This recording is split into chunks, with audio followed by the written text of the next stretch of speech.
કે આપણે બધા ધર્મમાં એટલા બધા ભળી ગયા છીએ. માફ કરજો હો, કોઈની લાગણી દુભાય તો પહેલા જ કહી દઉં તમને, આપણે એટલા બધા ધર્મમાં ડૂબી ગયા છીએ કે આપણે બીજું કશું વિચારતા નથી. નવરા પડીએ છીએ એટલે મંદિર જઈએ છીએ, નવરા પડીએ છીએ એટલે મસ્જિદ જઈએ છીએ, નવરા પડીએ છીએ એટલે ચર્ચમાં જઈએ છીએ.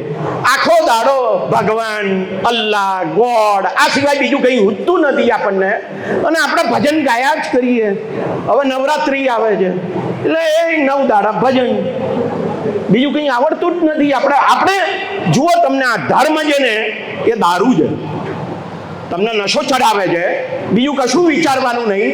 અને એટલું જ વિચારવાનું, હું ગરીબ છું તો કેમ છું, તો કે આ અલ્લાહે ગરીબ બનાવ્યો, જેવી ઈશ્વરની મરજી. બહુ હું નાનો હતો ને ત્યારે મને યાદ છે, તમારા જેવડો હોઈશ ત્યારે કોઈ ઘરમાં મરી જાય ને, કોઈનું મૃત્યુ થાય ને તો પોસ્ટકાર્ડ લખતા હતા, એમાં ઉપર અશુભ એવું લખે, અને પછી એમ કે આ ફલાણા માણસ, એનું નામ આ તારીખે આ વારે ગુજરી ગયા છે. પછી એમાં એક વાક્ય આવે, હો કાયમ એ વાક્ય તો હોય, પ્રભુને ગમ્યું તે ખરું. આ તકલીફ એ છે કે આ પ્રભુને ગમ્યું તે ખરું એ ત્યાં સુધી આવી ગયું. એટલે હવે પેલો ગંભીરા બ્રિજ ઉપર મરી ગયો, એમાં આપણે એમ જ માનો ને, પ્રભુને ગમ્યું તે ખરું. એમાં સરકારે શું કરવાનું? કશું કરવાની જરૂર નથી ભાઈ. પ્રભુને ગમ્યું તે ખરું, અને રાજકોટમાં ટીઆરપી ઝોનમાં મરી જાય તોય આપણે એમ સમજવાનું કે પ્રભુને ગમ્યું તે ખરું. બેકાર હોઈએ તો કે પ્રભુને ગમ્યું તે ખરું. આ વચ્ચે દરેક જગ્યાએ પ્રભુ, અલ્લાહ, ગોડ આવી જાય છે. એની જ સૌથી મોટી આપણી તકલીફ છે, અને આ તકલીફમાંથી આપણે બહાર નીકળવાની જરૂર છે, બહાર આવવાની જરૂર. અને પછી પાછું કેવું આવે, ધર્મના નશામાં એક નવો મુદ્દો આવ્યો છે, આજકાલ વધારે ચગેલો છે, મારો ધર્મ સારો છે ને તારો ખરાબ છે. આ બીજો ચાલે છે. અને આ તો ધર્મ સુધી વાત ચાલતી હોય તો વાત જુદી છે. આ તો વિધિ, હવે જાતિ તો ખરી, હવે તો સંપ્રદાય આવ્યો, અને એમાં એક જ સંપ્રદાયમાં, દાખલા તરીકે સ્વામિનારાયણ, તો કે એમાં આ સંપ્રદાય વાળા વધારે સારા, સ્વામિનારાયણ, અને આ સંપ્રદાય વાળા નકામા. આવા કેટલા સંપ્રદાયો છે, તમે વિચાર તો કરો, કે જે હંમેશા આપણને આ દારૂ પીવડાવે છે.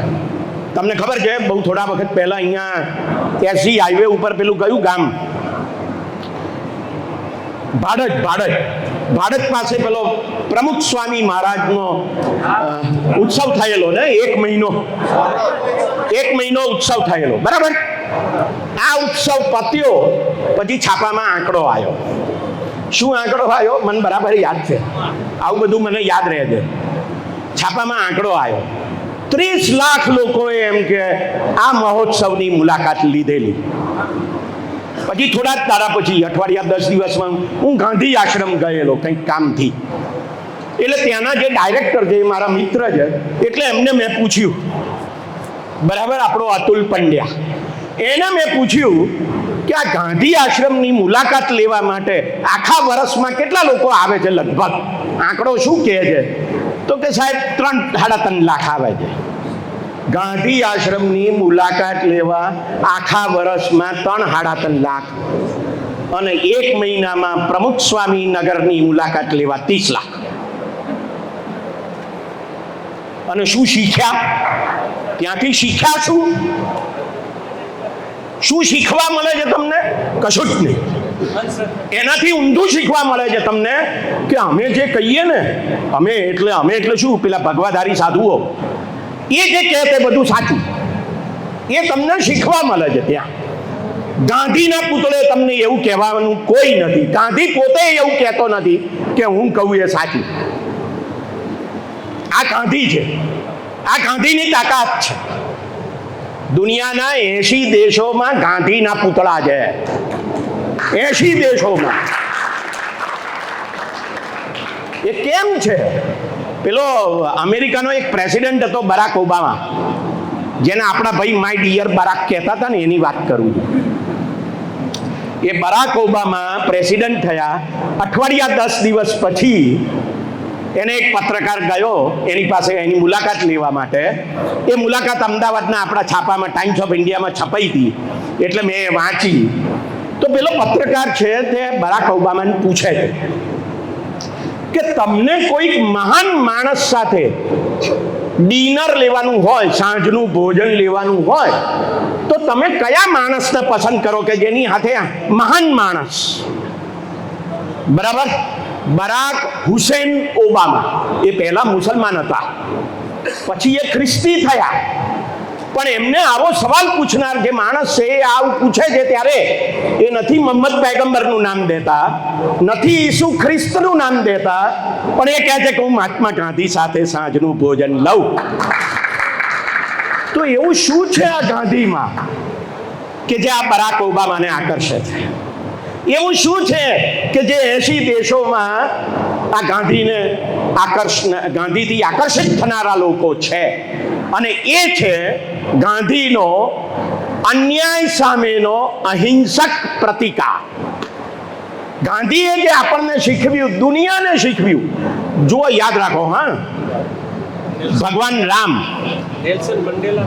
રામ એમના હાથમાં શું છે? ધનુષ. ભગવાન કૃષ્ણ એમના હાથમાં શું છે? સુદર્શન ચક્ર. ભગવાન શંકર શિવ એમના હાથમાં શું છે? તો કે ત્રિશૂળ. આપણા 3 સૌથી મોટા દેવ રામ, કૃષ્ણ અને શંકર, ત્રણેયના હાથમાં શસ્ત્ર છે ને, બીજાને મારવાનું શસ્ત્ર છે. અને હમણાં જ હવે નવરાત્રી આવે છે, કાલથી જ ને. કોની પૂજા કરીએ છીએ આપણે? અંબા માં, દુર્ગા માં.